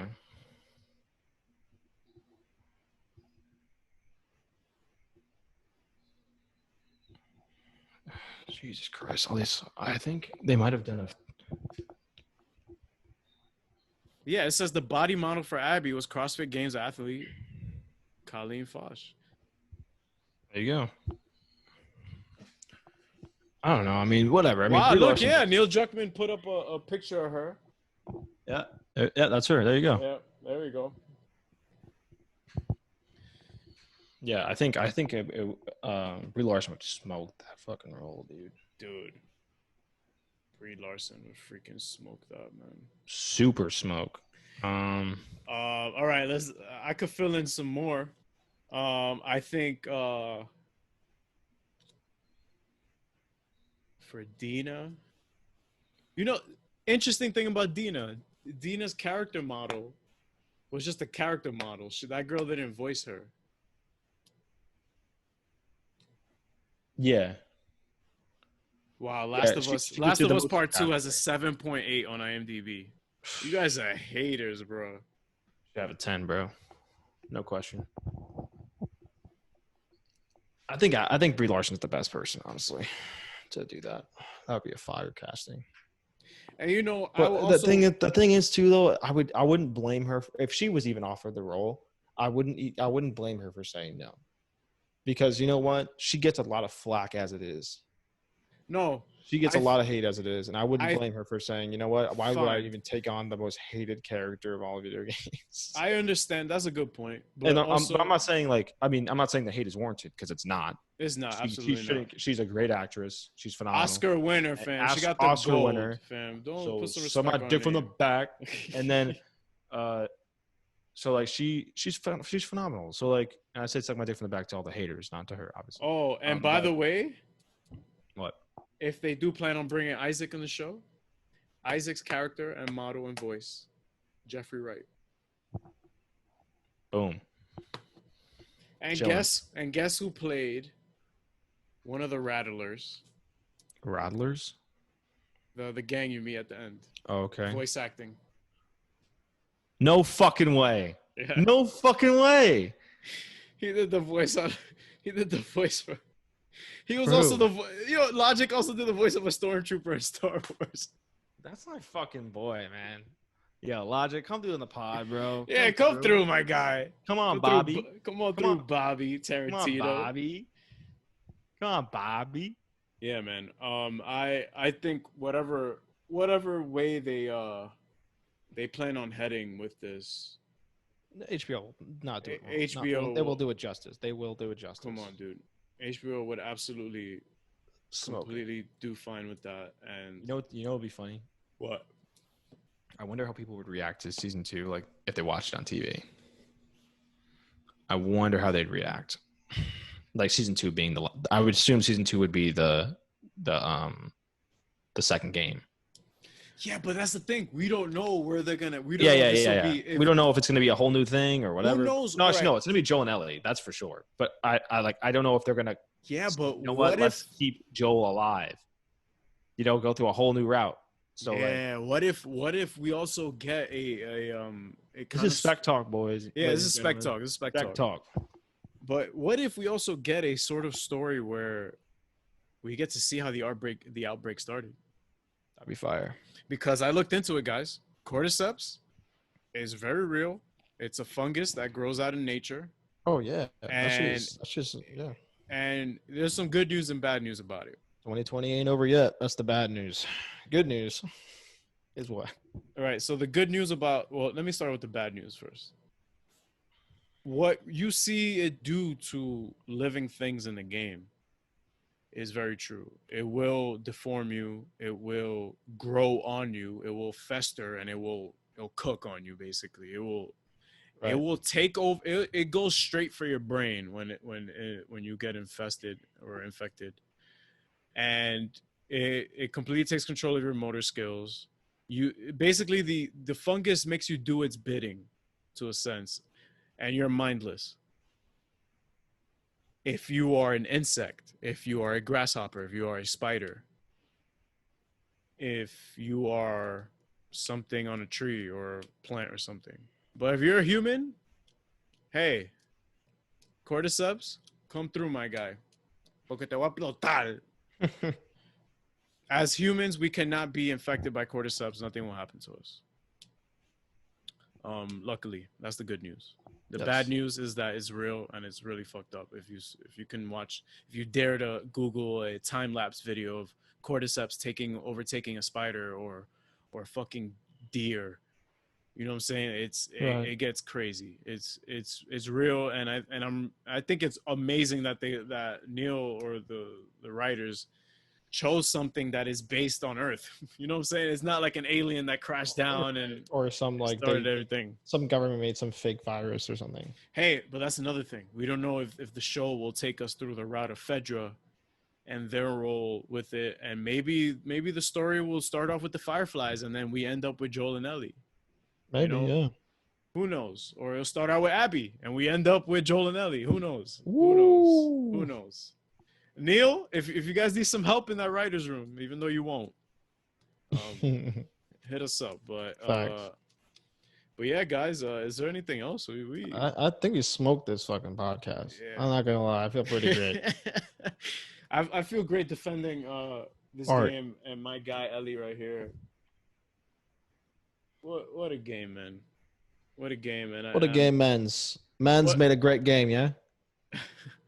Shout out to Neil Druckmann. Shout out to Ashley Johnson, to all the voice Laura Bailey, to Troy Baker, motion cap people, everyone, all the visual effects artists who made this game a true treat, a true treat.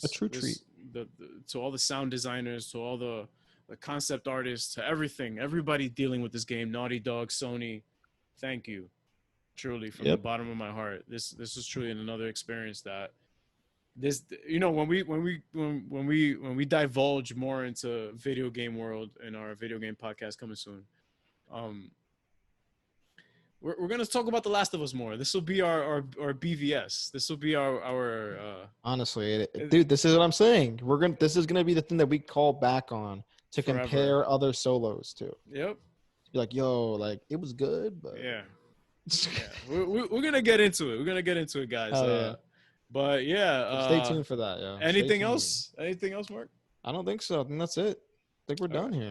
Well, yeah. Again, if you're coming through again to listen, thank you once again, and shout out to our guy Chris Chillin, who was in our previous podcast. Yes, Matt, cool. Go listen to that. And yeah, rest in peace. We still on that. Rest in peace to Breonna Taylor, George Floyd, Ahmaud Arbery, Vanessa Guillen. All the killers. Thank you. And also hold the U.S. Army fucking accountable for what the fuck is going on in Fort, whatever the name of that base is called. That's really fucked up what happened there. And it ties into real life, the shit we see in the game, and it's crazy. Sir. You get a fucked up situation where Vanessa Guillen was sexually harassed or assaulted by her commanding officer, and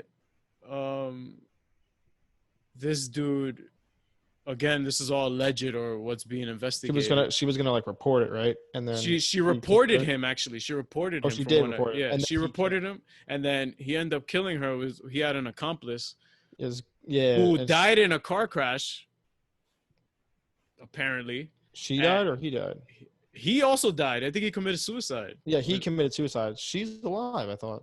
Oh, I don't know, but I don't know, but it's sorry, all the facts on this fucking case. Yeah, I know, and it's truly It's a sad it's fucking fucking story. sad, man. So you have people who sign up as young kids, trying to do With the good with promise, themselves. yeah, with the promise, Promise, that people are gonna be, uh, held accountable for their actions. That people are gonna be fucking. And there's They're also gonna be defending the nation. yeah, and there's also a And- certain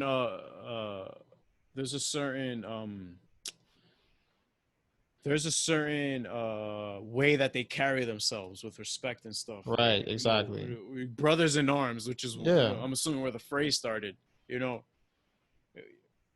You died serving a country that is supposed to protect its own, and you get killed by your own fam. It fucking sucks. And prayers out to that family. Mhm. And I'm sure she's not the first woman this has happened to. No, I'm sure. and looking for her, they dug up remains of other soldiers who were also buried there, body parts and stuff. It's like, what the fuck is going on over there, man? Yeah, they need to fucking it's crazy, dude. Again, brothers in arms thing, it's a problem too. Oh, he's my brother. I don't want to.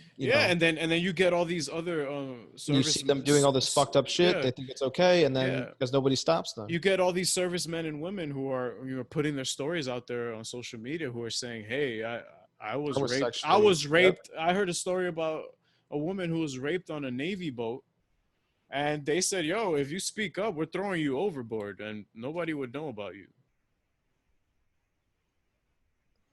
It's unfortunate. Disgusting. It's fucking disgusting. It's fucking gross, man. But sorry to end off on a note about real life. It's a note that needs to be made.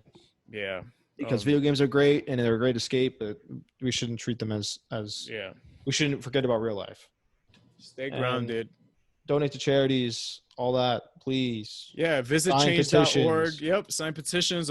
Everything. www.standwithbree.com to find out more information how you can help on, get these officers that killed her over 100 days ago. Still just chilling, still getting paid by the state and all that. But that's, I guess, fine in their eyes. But it is. Shouldn't be okay. These guys need to be under the jail. So, yeah. All right. Be safe out there. Wash your hands. Wear a mask. Florida. Yeah, Florida.